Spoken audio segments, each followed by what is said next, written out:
Welcome everyone to another episode here, Just Podiatry. Just a quick recap. This patient presented to the hospital with an ulceration and gangrene to the forefoot. This is not the original surgery. The original surgery was performed as an incision and drainage of the affected area. At that point, it was clearly noted that the patient needed immediate vascular intervention, and that's exactly what they did in between the first surgery and this one. We decided to perform a transmetatarsal amputation, which is this day here. As everyone can see, Dr. Fernandez already marked the spot down here where there's non-viable versus viable tissue, and this is the day that they actually performed the TMA. Okay, and then I'm going to go ahead and tie this into today's video, and I will show you guys what it looks like today. Okay. Good morning, everyone. Welcome to another episode here, Jaws Podiatry. This is the gentleman that that Dr. Fernandez performed a transmetatarsal amputation. We already presented this case on our social media platforms.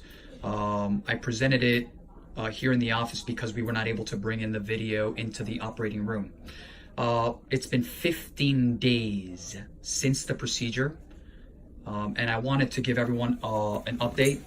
So, these transmetatarsal amputations, we were just talking with the patient and with the wife who's here also present, how delicate these procedures are. The original picture, and I will go ahead and probably tie this into show the pictures once again, but the original picture showed the foot was filleted open and there was no blood. After that first surgery, the vascular surgeon went and maximized him from a perfusion standpoint. In other words, the plumber, we call them the plumbers, went in there and did and performed what he needed to do to get more blood to the area. Once we confirmed that, then Dr. Fernandez went back in and performed the transmetatarsal amputation.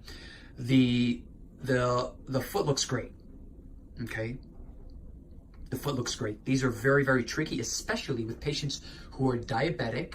The patient is diabetic and he has severe vascular disease. Okay, so I want to show everyone here. So everything looks great from here to here to here to here. The only little area that is sort of expected when we do these TMAs, I hope it's only this little part. This is what we call, there's a little bit of necrosis.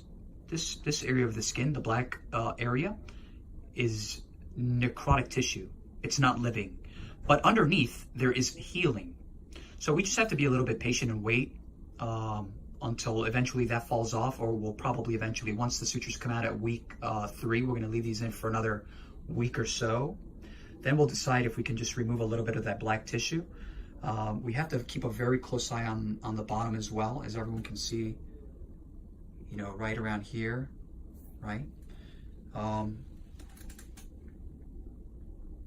These procedures are very intricate, very fragile. They're not like your toe amputations, which heal quickly or faster. TMAs are very, very tricky, especially with patients who have diabetes and vascular disease. In addition, something that goes hand in hand with this procedure, there we go, thank you, is a procedure that we call a gastrocnemius recession. So, I'll show everyone. Ponme el pie derecho, ahí.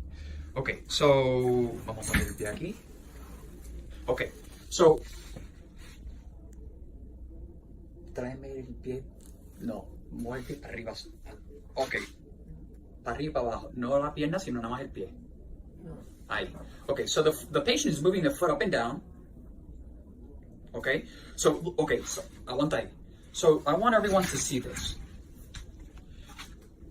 The patient has reached 90 degrees 90 degrees right here. You see this? This is 90 degrees. If Dr. Fernandez did not perform this procedure, which is essentially releasing the Achilles tendon, right? The patient would be, right there. That would be the problem. That would be the problem. So this procedure was performed for the patient to reach 90 degrees right there. So that when he starts to walk, he's going to be able to clear the ground and not fall forward. That's the reason why that procedure was done. Very interesting case. But our goal right now, like I said before, is to make sure that everything heals. That little area we're going to keep a close eye on. But again, if anyone is wondering how is he going to walk, he will be able to walk. We have, I've said it before, the Dorthus. He's the biomechanical magician here that does all of our custom shoes. He will be able to walk with a custom shoe with a filler. A filler, I mean that if, you know, the custom shoe is to here or maybe even to here normally, they fill this area with a special material, a very foamy material that is custom, so that he can ambulate. So there's a couple of ways, and we usually leave that up to the pedorthist to make that decision, whether, you know, he'll be able to wear a shoe like that, a normal one, or